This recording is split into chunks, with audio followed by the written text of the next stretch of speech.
Hello and welcome to viewers of Good Morning DRC TV. I hope you are doing very well today. Today is Friday, the 9th of May. Friday, the 9th of May, and I hope you are doing very well. I want to update all of you as I do, and I intend to do, to let you know what is going on in the DRC, what is going on in the Great Lake region. And I'm reaching out to all Congolese, wherever you are, and those who do love the Congo, in order for all of us to awaken to the reality of what is unfolding in our country. And this is very vital. And I'm also out there to bring my people together, to reach out to you, Congolese, wherever you are in the world, to tell you that this is time to pay a little bit more attention to what is going on in the DRC. Maybe in the past you have neglected, maybe not even neglected, but you thought everything was okay. But yet you did not know that there is a plan that has been in the making for a long time, and that is basically to partition the Congo. And that is for our neighbors, particularly when I speak of neighbors here, Rwanda and Uganda. And I know that Ruto of Kenya is playing a role in this. That they want to take the KIVU, GOMA and KIVU, and annex these two provinces to Rwanda. And this is what the battle, this is what the war is all about in the eastern part of the Congo. Aside from the minerals that they are fighting for, this is the ultimate goal. And I'm sure you have seen and you have heard all of this in different media outlets and things that have been said in the past, and that is right now being said. And please take it to heart. When we say this, please understand this threat is real. And our enemies are not sleeping. Our enemies are working hard in order to finalize or at least materialize their plan that they have against the DRC. And this is what you see, all the fighting that is going on in the eastern part of Congo is to this end, in order to partition, to take that chunk of our country and make it part of Rwanda. And they are citing the fact that this is to do with the colonial times in which the Belgians didn't do things the right way, because that used to belong to Rwanda. And this lie they have carried for so many years until this very day. So all that's the killing, all the millions of people that have died in the eastern part of Congo, the plan is obviously to eliminate these people so they can be replaced by families from Rwanda. And this has been going on for a number of years. And the aim is that when there will come many of them, then they can declare, for that to become independent. And this is why you have all this going on about the Minembwe and all these things that has been going on there for a long time and is still on today. This was the plan, and they have systematically been obviously eliminating people in that part of our country. Many people that we have in the government in Kinshasa, they are also there to fight for the cause of this. They're fighting for this plan that I'm talking about, because they have infiltrated to the highest level our government. This plan that has been there for a long time, they have carried this and they have infiltrated all and every part of our fabric in the government. And they're executing that plan little by little, little by little, until this very point. So we should not be asleep. We should not be dreaming. You have to understand, your country, your land, my land, this country belongs to us. But if we let things happen the way they have happened in the last 20 years, then it will be very wrong. The fighting that you are seeing today is the simple fact that President Tshisekedi said no to the plan that they had. When I say they, it means Kagame, his plan, and Museveni, and also because now we are aware of the fact that Joseph Kabila is supporting the M23, meaning that he's now taking part or sides with Rwanda and Uganda. What else can you say? After all these things, we would assume that he will be on the side of the DRC, fighting against the foreigners that are fighting, but he's taking their side. But we as Congolese, we need to understand this. There is a plan in justice, there is a plan in the making that has been going on for a long time, but now they have come to a halt because President Tshisekedi said no to such a plan. He told them, I'm okay to work with you. I'm okay to do deals, trade deals with Rwanda and with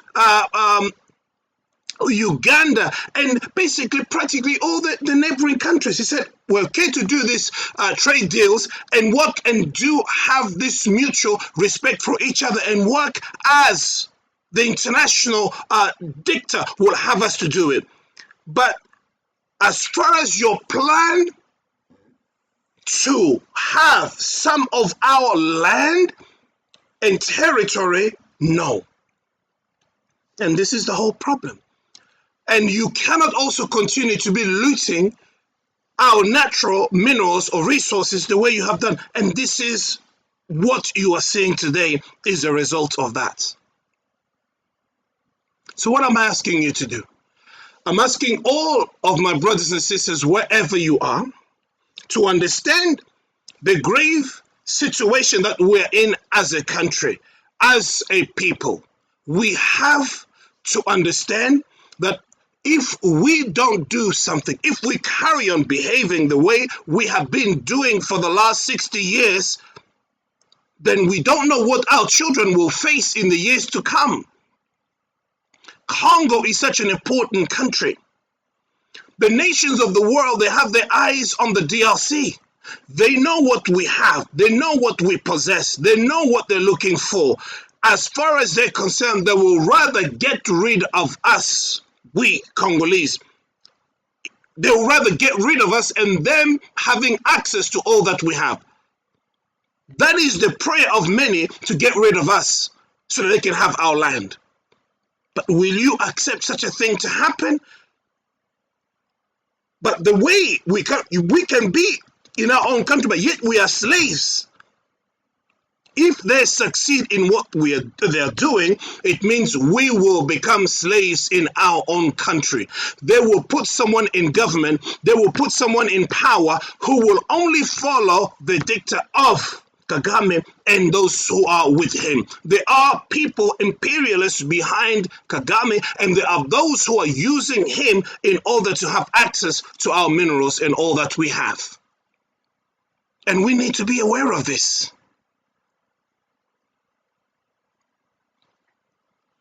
Wherever you are, I'm calling on you to know that you are.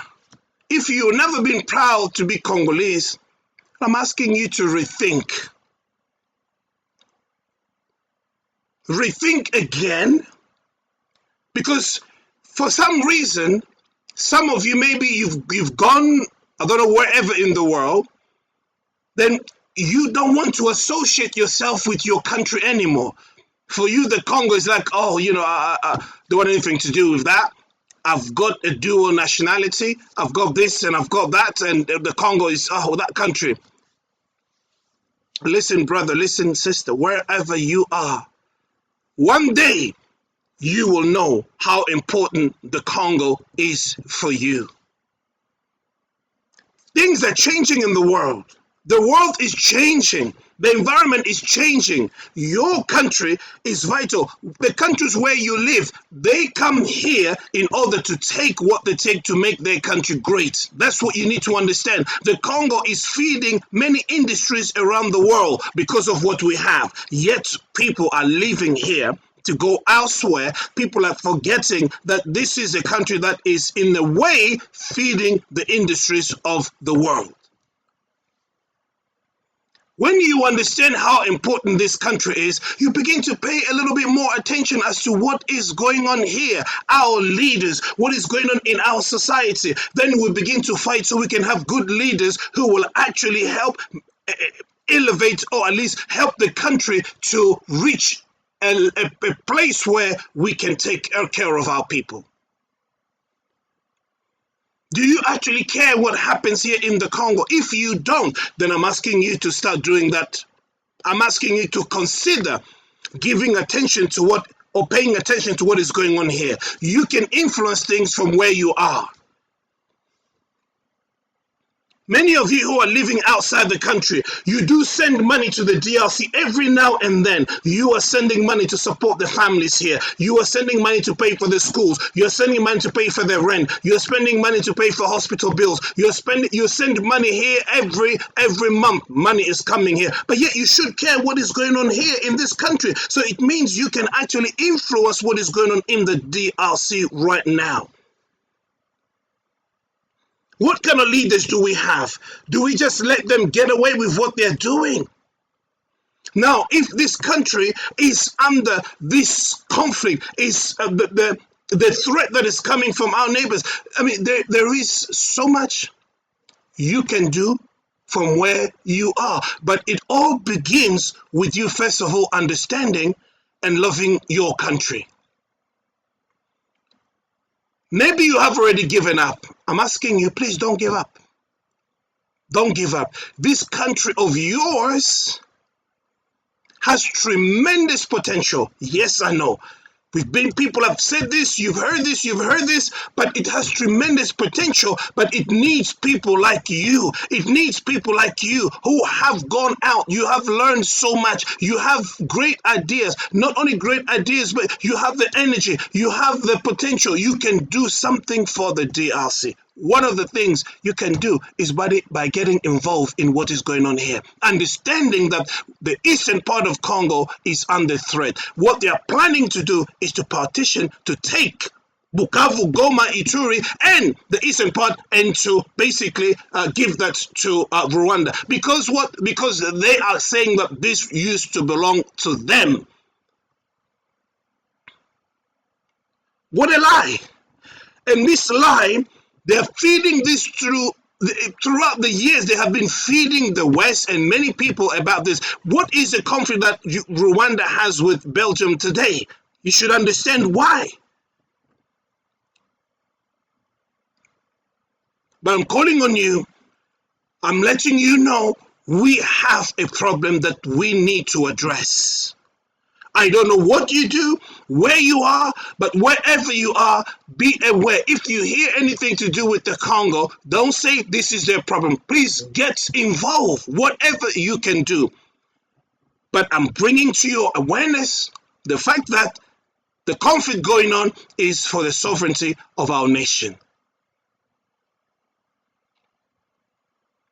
Don't just sit down as I'm seeing people waiting for the deal that is happening in America, what is going on in Doha. No, let's not focus on that. Yes, that is part, or at least something that can help us during this time, if it's done well. I said if it's a big if it's done well, it can help us. If it's not done well, it will bring us into another position that we wouldn't or shouldn't be in.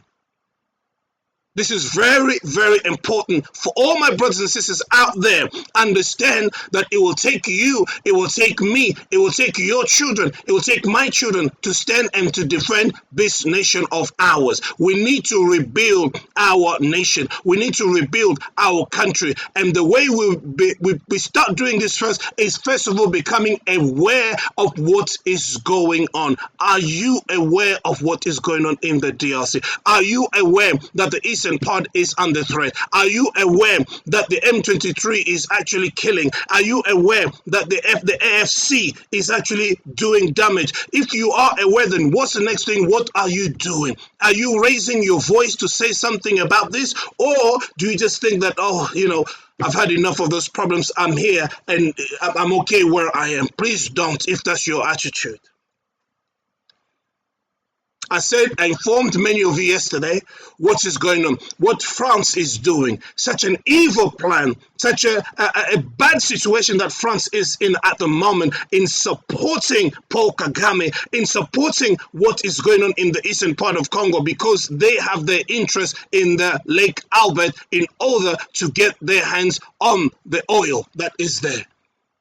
And we need to be aware and stand and really fight for ourselves and raise our voice and say, no, France should not be involved in what is going on in the DRC. France has been kicked out of many countries in Africa, and yet they're trying to find their way into the Congo through Rwanda, of course. And you need to understand that if we don't wake up, if we don't voice our opinion, and I want to thank many of you already, because I know that if we are where we are today is because of the awakening, because of the awareness in the Congolese community that has obviously brought this situation to where it is. And thanks to President Tshisekedi, in spite of what people will say about him, in spite of all that people will say about President Tshisekedi, he is the man who actually stood against Paul Kagame and said, no, you will not fulfill your expansionist plan in the DRC. He said no to him.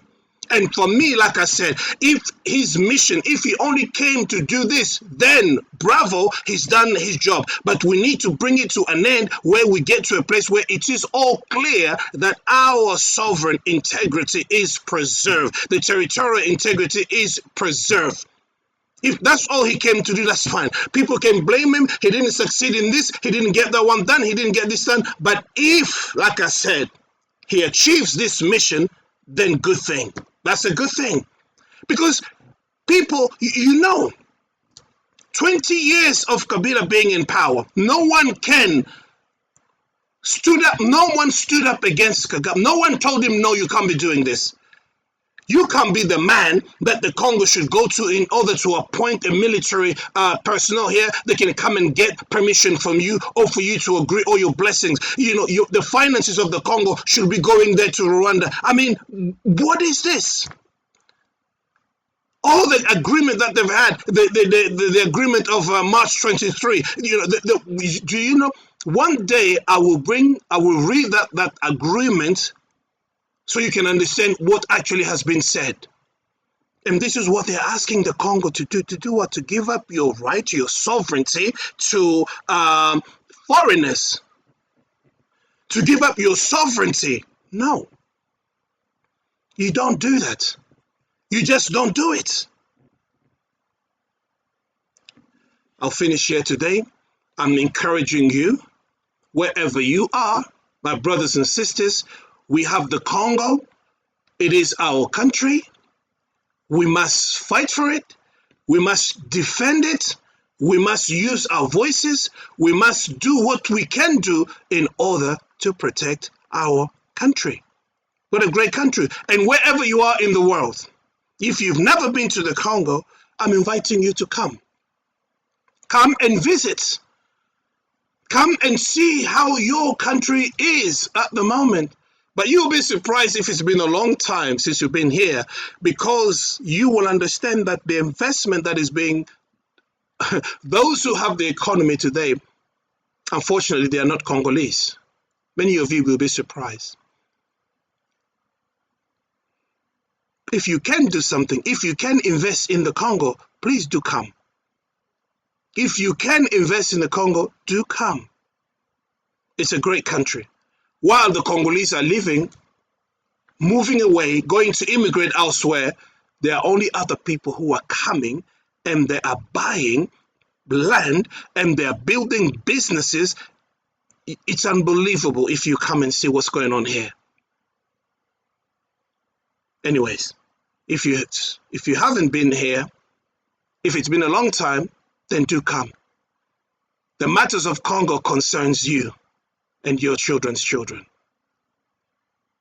I will bring some more information to you later on this evening. Take care of yourself. If you have not subscribed, please do subscribe to this channel and give me a comment. The comment you give, the thumbs up, it helps the algorithm to get this message out. Because like I said, there are those who are coming here, the Sambala, the Tobiah, those who are against the Congo, to give bad comments. They tell me all sorts of things, but I know Congo is a country full of promises. But we want to see it. So let's get together. Let's work together. Take care of yourselves. Bye-bye for now.